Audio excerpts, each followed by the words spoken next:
Hello दोस्तों, नमस्कार। एक बार फिर आप लोगों के सामने नया टॉपिक लेकर। टॉपिक का नाम है जीन पियाजे का संज्ञानात्मक विकास। यह टॉपिक बहुत ही महत्वपूर्ण है। देखिए, इस टॉपिक में जीन पियाजे का जो संज्ञानात्मक विकास था उसके बारे में आप लोगों को हम लिखकर समझाने की कोशिश किए हैं। तो आइए चलते हैं। जीन पियाजे स्विट्जरलैंड के एक मनोवैज्ञानिक थे।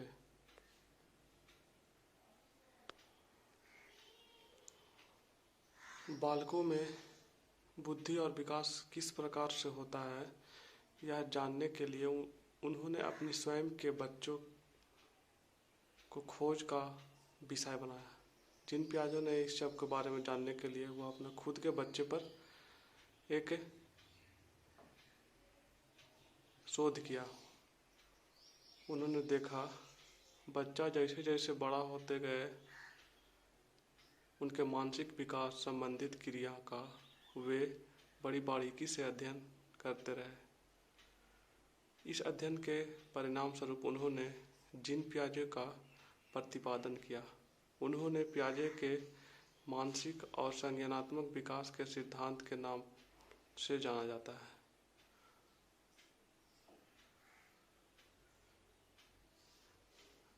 संज्ञानात्मक विकास का अर्थात संज्ञानात्मक विकास का तात्पर्य बच्चों के सीखने और सूचनाओं एकत्रित करने के तरीके से है। इस अवधान में वृद्धि, प्रत्यक्षीकरण, भाषा, चिंतन, स्मरण शक्ति और तर्क शामिल है। पियाजे के संज्ञानात्मक सिद्धांत के अनुसार वह प्रक्रिया जिसके द्वारा संज्ञानात्मक संरचना को संशोधित किया जाता है समावेशन कहलाती है। ठीक है, पियाजे ने अपने इस सिद्धांत के अंतर्गत यह बात सामने रखी कि बच्चों में वृद्धि का विकास उनके जन्म के साथ जुड़ा हुआ है। प्रत्येक बालक अपने जन्म के साथ कुछ जन्मजात प्रवृत्तियां एवं सहज क्रियाओं को करने संबंधित योग्यताओं जैसे चूसना, देखना, वस्तुओं को पकड़ना, वस्तुओं तक पहुंचना आदि को लेकर पैदा होता है।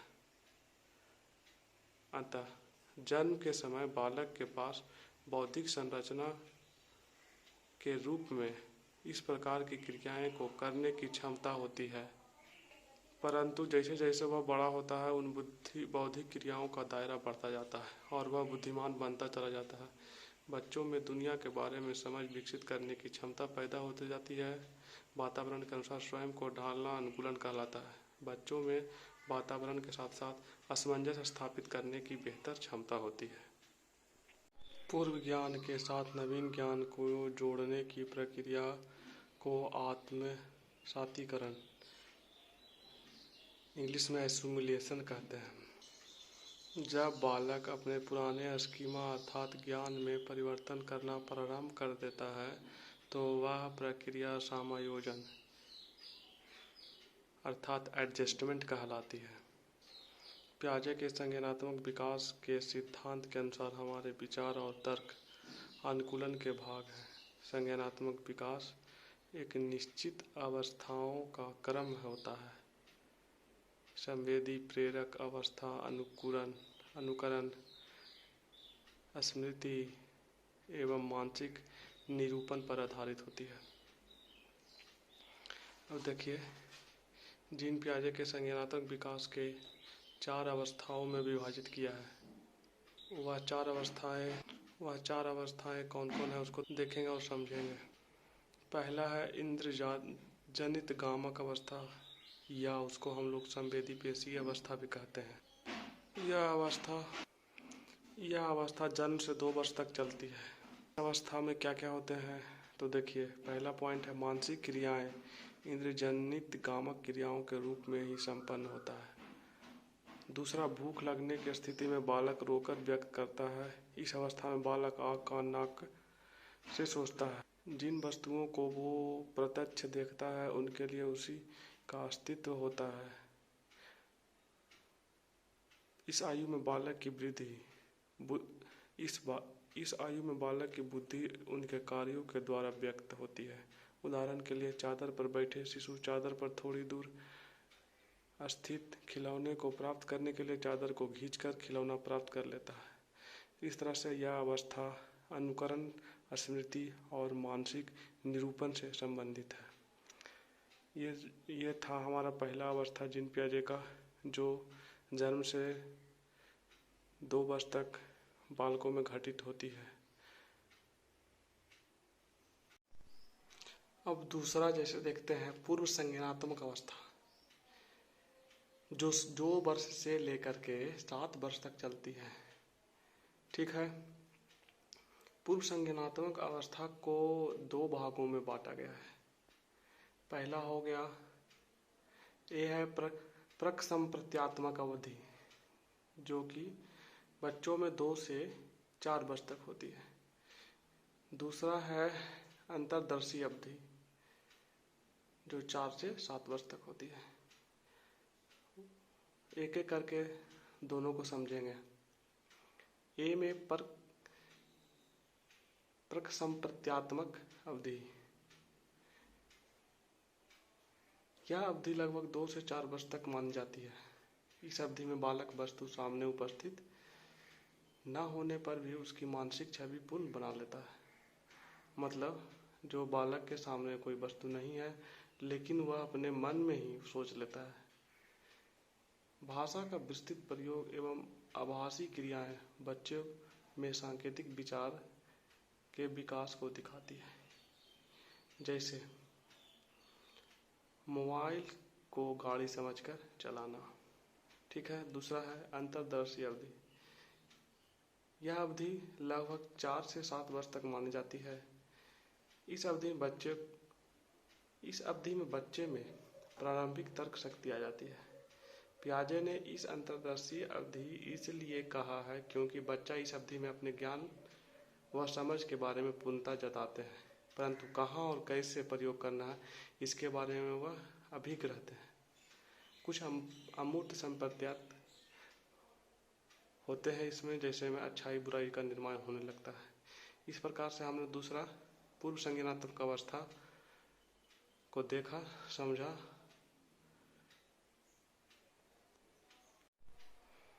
तीसरा मूर्त संक्रियात्मक अवस्था 7 से 11 वर्ष। इस अवस्था में बालक में वस्तुओं का पहचानने, उनका विभेदीकरण, जिसका इंग्लिश होता है डिफरेंशिएशन, करने तथा वर्गीकरण, क्लासिफिकेशन करने की क्षमता विकसित हो जाती है। उनका चिंतन अब अधिक क्रमबद्ध एवं तर्क संगत होना प्रारंभ कर देता है। इस अवस्था में बालक विश्वास करने लगता है तथा लंबाई, भार, अंक आदि प्रत्ययों का चिंतन करता है। भाषा का पूर्ण विकास, बालक किसी पूर्व और उनके अंश के संबंध में तर्क कर सकता है। बालक अपने पर्यावरण के साथ अनुकूलन, जिसका इंग्लिश होता है एडेप्टेशन, करने के लिए अनेक नियमों को सीख लेता है। चौथा क्या बताए थे इन्होंने, चौथा में है औपचारिक, जिसको हम लोग अमूर्त संक्रियात्मक अवस्था भी कहते हैं, जो कि 11 वर्ष से आगे तक चलते रहता है। यह अवस्था 11 वर्ष से पौढ़ावस्था तक की अवस्था है। अमूर्त चिंतन की अवस्था में प्रमुख विशेषता है। मतलब यह अवस्था 11 वर्ष से पौढ़ तक की अवस्था है। ठीक है। अमूर्त चिंतन इस अवस्था की प्रमुख विशेषता है। ठीक है। अगला पॉइंट, इस अवस्था में भाषा संबंधी योग्यता तथा संप्रेषणशीलता, जिसको हम लोग इंग्लिश में कम्युनिकेशन कहते हैं, का विकास अपनी ऊंचाई छूने लगता है और विभिन्न प्रकार के समस्याओं के समाधान के लिए अमूर्त नियमों का निर्माण करता है। बालक की अच्छी तरह से सोचने, समस्या समाधान करने एवं निर्णय लेने की क्षमता का विकास हो जाता है। इस प्रकार से हम लोगों ने जीन पियाजे का अब हम लोग समझते हैं जीन पियाजे के संज्ञानात्मक विकास के सिद्धांत का शैक्षिक महत्व। जीन पियाजे का जो संज्ञानात्मक विकास है उसको शिक्षा में क्या महत्व है, ये अब हम लोग समझते हैं। पियाजे के अनुसार संज्ञानात्मक या मानसिक विकास निरंतर चलने वाली प्रक्रिया है। बालकों का मानसिक विकास धीरे धीरे एक सोपान क्रम के तहत होते रहता है। अध्यापक को पहले बालकों में के मानसिक विकास की अवस्था का निर्धारण कर तब उसे शिक्षित करने हेतु योजना बनानी चाहिए। तार्किक चिंतन के विकास में बाल्यावस्था महत्वपूर्ण कड़ी मानी जाती है। अतः शिक्षक को बच्चों में तार्किक क्षमता बढ़ाने का प्रयास करना चाहिए। अगला पॉइंट, वर्ग में समान रुचि के विद्यार्थियों के छोटे छोटे समूह का विभाजित कर उनमें विचार विनिमय एक्सचेंज ऑफ थॉट के माध्यम से तार्किक बुद्धि के विकास के अवसर देना चाहिए। बच्चों को गलती करने एवं उसे स्वयं सुधारने का पर्याप्त अवसर देना चाहिए। नेक्स्ट पॉइंट, शिक्षकों को प्रयोगात्मक शिक्षा एवं व्यवहारिक शिक्षा पर बल देना चाहिए। प्रयोग के माध्यमों से बालकों में नवीन विचार का संचार होता है। नवीन दृष्टिकोण मौलिक अन्वेषण के दृष्टिकोण से महत्वपूर्ण होता है। नेक्स्ट पॉइंट, शिक्षक के वाद विवाद प्रतियोगिता का आयोजन कराते रहना चाहिए। यह प्रतियोगिता नवीन सोच एवं नवीन विचार को जन्म देता है। अब देखिए आगे जीन पियाजे का अन्य सिद्धांत। जीन पियाजे बहुत सारे अन्य सिद्धांत भी के बारे में बतलाए थे जिनको हम समझेंगे। जीन पियाजे के द्वारा दिए गए कुछ अन्य सिद्धांत इस प्रकार हैं। पहला, निर्माण और खोज का सिद्धांत। इसमें वो क्या बताए थे कि प्रत्येक बालक अपने अनुभव को अर्थपूर्ण बनाने के लिए क्रियाशील बच्चे उन व्यवहारों और विचारों का होना कभी पहले प्रत्यक्ष नहीं किया होता है। पियाजे का विचार है कि ज्ञानात्मक विकास केवल नकल न होकर खोज पर आधारित है। नवीनता या खोज की उद्दीपक अनुक्रिया सामान्यीकरण के आधार पर नहीं समझाया जा सकता है। उदाहरण के लिए एक 4 साल का बालक यदि विभिन्न आकार का प्यालों को प्रथम बार क्रमानुसार लगा देता है तो यह उसकी बौद्धिक वृद्धि की खोज का निर्माण से संबंधित है।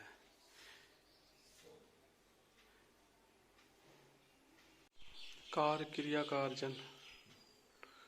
पॉइंट नंबर 1, कार्यात्मक क्रिया का तात्पर्य उस विशिष्ट प्रकार के मानसिक दिनचर्या से है जिसका मुख्य विशेष उत्क्रमणशीलता है। पॉइंट नंबर 2, प्रत्येक कार्यात्मक क्रिया का एक तर्कपूर्ण विपरीत प्रभाव होता है। उदाहरण के लिए एक मिट्टी के चक्र को 2 भागों में तोड़ना तथा 2 टूटे हुए भागों को पुनः एक पूर्ण चक्र रूप में जोड़ना एक कार्यात्मक क्रिया है। कार्यात्मक क्रिया के सहायता से बच्चे मानसिक रूप से वहाँ पुनः पहुँच सकते हैं जहाँ उन्होंने कार्य प्रारंभ किया है। पॉइंट नंबर 3, बौद्धिक वृद्धि का केंद्र इन्हें क्रियात्मक क्रिया का अर्जन है। पॉइंट नंबर 4, पियाजे के विचार है कि जब तक बालक किशोरावस्था तक नहीं पहुंच जाता तब तक वह भिन्न भिन्न विकास अवस्थाओं में भिन्न भिन्न वर्गों का कार्यात्मक क्रिया का अर्जन करता रहता है। अब तीसरा देखते हैं जीन पियाजे का नैतिक विकास का सिद्धांत। इनके अनुसार नैतिक निर्माण का विकास का एक निश्चित क्रम एवं तर्क क्रम होता है। पियाजे के अनुसार नैतिक अवस्था 2 प्रकार की होती है। एक प्रायतः नैतिकता, 2 स्वायत्ता नैतिकता। प्रायतः नैतिकता 2 से 8 वर्ष तक। पियाजे के अनुरूप इस अवस्था का उद्भव बालकों में असमान अंतःक्रिया से होती है। इस काल में बालक में नैतिक निर्णय, निरपेक्ष, अपरिवर्तनशीलता तथा दृढ़ प्रवृत्ति के होते हैं। स्वतः नैतिकता जिसको हम 9 से 11 वर्ष के बीच में बताया गया है। इस काल में नैतिकता बच्चों के समकक्ष अर्थात मित्रों के बीच संबंधों के विकसित होती है।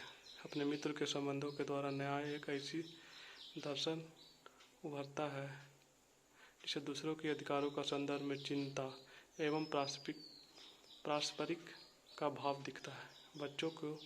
बच्चों में सोचने की प्रवृत्ति होती है। नियम एवं कानून लोगों द्वारा निर्मित किया जाता है। इस प्रकार से हम लोगों ने जीन पियाजे का संज्ञानात्मक विकास को समझा। यह टॉपिक बहुत ही महत्वपूर्ण है। आप लोग इसको 1 बार 2 बार 3 बार जितने बार हो सके उसको वीडियो को देखिए और रिवाइज कीजिए। बहुत धन्यवाद।